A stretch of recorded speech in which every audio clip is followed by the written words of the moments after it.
মাঝে মাঝে আমার এমন ফিল হয় যে আমি বেঁচে আছি, অথচ জীবনটা থমকে আছে, যেন সব কিছু চলমান আর আমি আটকে গেছি কোনো অদৃশ্য দেওয়ালে।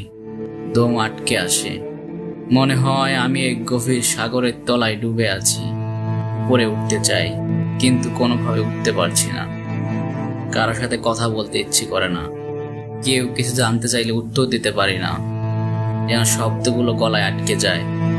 ঘুম আসে না, আর যদি ঘুমাইও স্বপ্নগুলো আমাকে জাগিয়ে তোলে, অশান্ত, বিধ্বস্ত করে। কখনো কখনো মনে হয় আমার বুকের মধ্যে কেউ যেন এক পাহাড় চাপিয়ে দিয়েছে।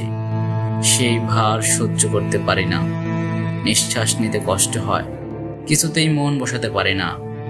কাজে না, গল্পে না, এমনকি নিজের চিন্তায়ও না। সব কিছুই এলোমেলো, আর আমি এক গভীর অন্ধকারে পথ খুঁজে ফিরি। আমার চারপাশের মানুষগুলো হাসছে, কথা বলছে, বেঁচে আছে তাদের নিজের মতো, আর আমি যেন একটা বন্ধ ঘরের মধ্যে আটকে আছি। জানালাটা আছে ঠিকই, কিন্তু বাইরে তাকানোর সাহস নেই। দরজাটা খোলা, কিন্তু বের হতে পারি না। এমনকি নিজেকে বলতে পারি না সব ঠিক হয়ে যাবে, কারণ ভেতরে কোথাও বিশ্বাস নেই যে ঠিক হবে। কাউকে বলতে পারি না আমি একা, আমার কেউ নেই।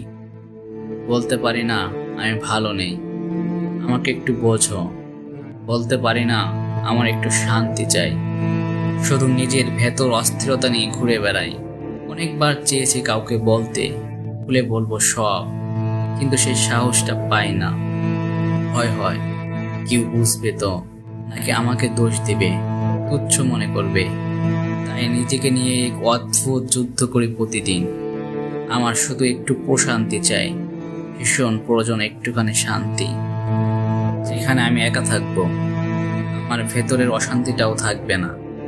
যেখানে আমি শ্বাস নিতে পারবো, হাসতে পারবো, আর বলতে পারবো আমি বেঁচে আছি, সত্যি বেঁচে আছি।